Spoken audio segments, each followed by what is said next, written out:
புதுக்கோட்டை மாவட்டத்தில் பிறந்து ஒரு மாதமே ஆன ஆண் குழந்தை கொலை வழக்கில் திடீர் திருப்பமாக பெற்றோரே கழுத்தை நெரித்து கொன்றது அம்பலமாகியுள்ளது.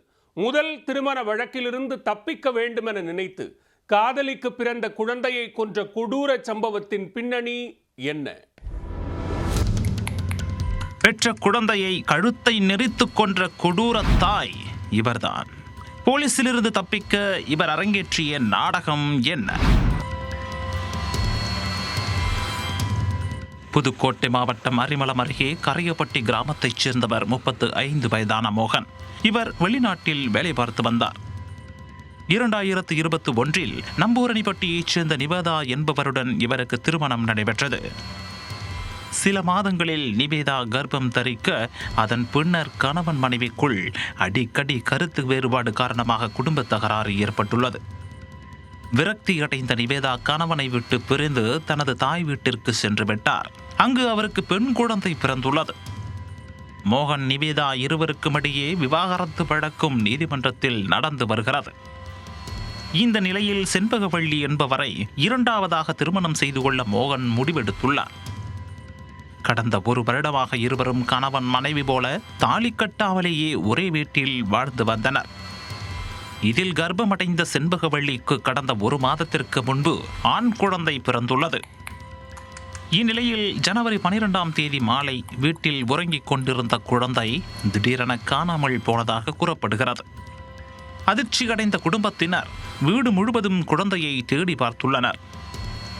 அதில் மாடியில் உள்ள தண்ணீர் தொட்டியில் கழுத்து நெரிக்கப்பட்டு குழந்தை சடலமாக கிடந்தது. இதனை பார்த்து அதிர்ச்சியடைந்த அவர்கள் உடனடியாக குழந்தையை மீட்டு அறந்தாங்கி அரசு மருத்துவமனைக்கு கொண்டு சென்றனர். அங்கு குழந்தையை பரிசோதித்த மருத்துவர்கள் ஏற்கனவே இறந்துவிட்டதாக தெரிவித்தனர். தகவல் அறிந்து வந்த புதுப்பட்டி போலீசார் குழந்தையின் சடலத்தை மீட்டு பிரேத பரிசோதனைக்காக அனுப்பி வைத்தனர். மேலும் வழக்கு பதிந்து விசாரணை தொடங்கினர். செண்பகவல்லியம்மா பாத்ரூம் போயிடுறாங்க. தாயார் பாத்ரூம் போயிட்டு வந்து குழந்தைய பாக்குறாங்க. பெட்டுல குழந்தை இல்ல. அவங்க அப்பா உள்ள உறக்கத்துல இருக்கிறார். இருவரும் தான் வீட்டுல, மற்றவர் யாரும் கிடையாது. மரபநகர் உள்ளே புகுந்து இந்த படுபாவை செயலை சம்பவம் 4 மணி அளவில் நடந்து விடுகிறது. ஒரு 5 மணி வரைவில் இந்த பிள்ளையார் தூக்கிட்டு போன எல்லாம் பாத்தீங்களான்னு தேடிக்கொண்டு அலைந்து வருகிற பொழுது மேல வாட்டர் டேங்க் மூடி திறந்திருக்கிறது. சந்தேகத்தின் பேர்ல இந்த டேங்க் மூடி நம்ம எப்பொழுதுமே மூடி வைத்திருப்போம், திறந்திருக்கிறதே அப்படின்ட்டு போய் தாய்மார்கள் பெண்கள் எல்லாம் போய் பார்க்கிற பொழுது குழந்தை அந்த தொட்டியில இருக்கிறது. அதன் பிறகு நாங்களே காவல் நிலையத்திற்கு தகவல் சொன்னோம். அந்த சிசுவை பிஞ்சு நெஞ்சை கசக்கி தண்ணீர் தொட்டியிலே மூழ்கடித்து இறக்கடித்து விட்டு சென்று விட்டார்கள்.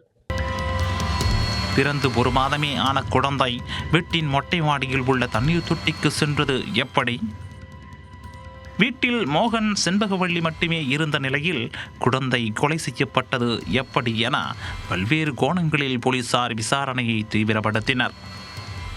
தண்ணீர் தொட்டியில்தான் குழந்தை உள்ளது என்று அவர்களுக்கு எப்படி தெரிய வந்தது எனவும் போலீசாருக்கு சந்தேகம் எழுந்தது. இதனால் மோகன் செண்பகவள்ளி இருவரையும் காவல் நிலையம் அழைத்துச் சென்று தீவிர விசாரணை நடத்தினர். அதில் பெற்றோரே குழந்தையை கொடூரமாக கொலை செய்தது அம்பலமானது. மோகனின் முதல் மனைவி விவாகரத்து வழக்கு நீதிமன்றத்தில் நடப்பதால் தற்போது குழந்தை பிறந்தது நீதிமன்றத்திற்கு தெரிந்தால் மோகனுக்கு தண்டனை கிடைக்கும் என்று அஞ்சியுள்ளனர்.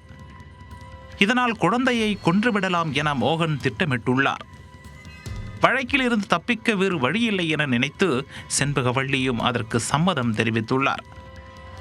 சம்பவத்தன்று மாமனார் மாமியார் இருவரும் வெளியே சென்றிருந்த நேரம் பார்த்து கணவன் மனைவி இருவரும் பெற்ற குழந்தையை கழுத்தை நெரித்து கொன்றுள்ளனர்.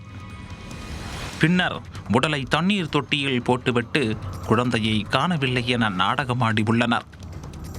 மோகனின் முதல் மனைவியின் குடும்பத்தினர்தான் குழந்தையை கடத்திவிட்டதாக கூறி திசை திருப்பியுள்ளனர்.